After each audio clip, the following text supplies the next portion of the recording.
মরে যাওয়ার 24 ঘন্টার মধ্যে আপনার শরীরের সাথে কি কি আচরণ হয় সেটা কি আপনি জানেন? বর্তমান বিজ্ঞান বলছে একটা মানুষকে যখন দাফন করা হয় তার 24 ঘন্টার ভিতরে তার শরীরের ভিতরে পোকার উৎপত্তি হয় এবং এই পোকাগুলো তার শরীর খেতে থাকে এবং অন্যান্য পোকাগুলোকে আমন্ত্রণ করতে থাকে গন্ধের মাধ্যমে। এবং এই লাশের বয়স যখন 3 দিন হয়ে যায়, সর্বপ্রথম তার নাকটা পচে একদম শেষ হয়ে যায়। তখনও পর্যন্ত সব ঠিক আছে, অর্থাৎ আপনার হাত পা সব ঠিক আছে, কিন্তু সর্বপ্রথম আপনার নাকটা পচে যাবে, এখান থেকে আপনার পচন শুরু হবে। এখান থেকে পোকা পুরা শরীরের বাইরে চলে আসবে, পুরা শরীরের বাইরের অংশগুলো পোকাগুলো খেতে থাকবে। আপনার লাশের বয়স যখন 6 দিন হয়ে যাবে, তখন আপনার হাত এবং পায়ের নখগুলো খসে খসে পড়তে থাকবে। আপনি শুয়ে আছেন কবরের মধ্যে, কিন্তু আপনার হাতের নখও নাই, আপনার পায়ের নখও নাই, সব খসে পড়ে গেছে। 9 দিন যখন বয়স হয়ে যাবে, তখন আপনার মাথার চুল, আপনার শরীরের অঙ্গ প্রত্যঙ্গের যেখানেই যা চুল লোম আছে সব খসে পড়তে থাকবে। কবরে শুয়ে আছেন আপনি, আপনার হাড়গুলো শুয়ে আছে, কিন্তু আপনার কোথাও কোনো চুল নেই, সব খসে পড়ে গিয়েছে মাটিতে। বিজ্ঞান বলেছে লাশের বয়স যখন 17 দিন হয়ে যায়, তখন ওই লাশটা শুধুমাত্র ফুলতে থাকে, ফুলতে থাকে, পেটটা শুধু ফুলতেই থাকে। এই ফুলার আকৃতি যে কতটা ভয়ঙ্কর, যদি কোনো মানুষ দেখতে পারতো তাহলে সারা দিন সর্বময় ওই কবরের চিন্তায় ব্যস্ত থাকতো।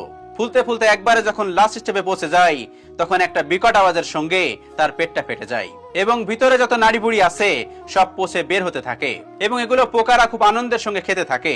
খেতে খেতে ওই লাশের বয়সটা যখন 60 দিন হয়ে যায়, তখন ওই লাশের শরীরে 1 ইঞ্চি পরিমাণে গোস্ত থাকে না, চামড়া থাকে না, সবকিছু একেবারে শেষ হয়ে যায়। 60 দিন যখন হয়ে যাবে, আপনার শরীরে কোনো মাংস থাকবে না, কোনো চামড়া থাকবে না, কোনো চর্বি থাকবে না, কোনো শির থাকবে না, কিচ্ছু থাকবে না, শুধুমাত্র হাড্ডিগুলো পড়ে থাকবে।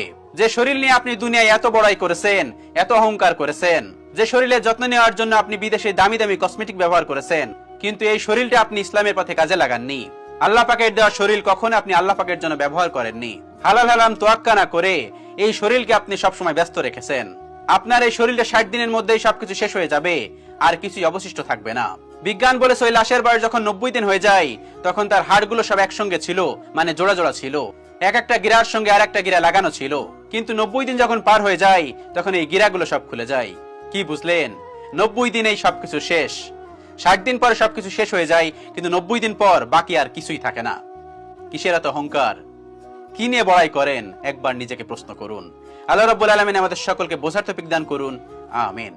মরে যাওয়ার 24 ঘন্টার মধ্যে আপনার শরীরের সাথে কি কি আচরণ হয় সেটা কি আপনি জানেন?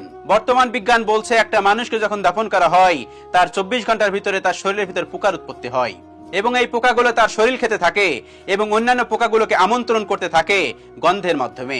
এবং এই লাশের বয়স যখন 3 দিন হয়ে যায়, সর্বপ্রথম তার নাকটা পচে একদম শেষ হয়ে যায়। তখনও পর্যন্ত সব ঠিক আছে, অর্থাৎ আপনার হাত পা সব ঠিক আছে, কিন্তু সর্বপ্রথম আপনার নাকটা পচে যাবে, এখান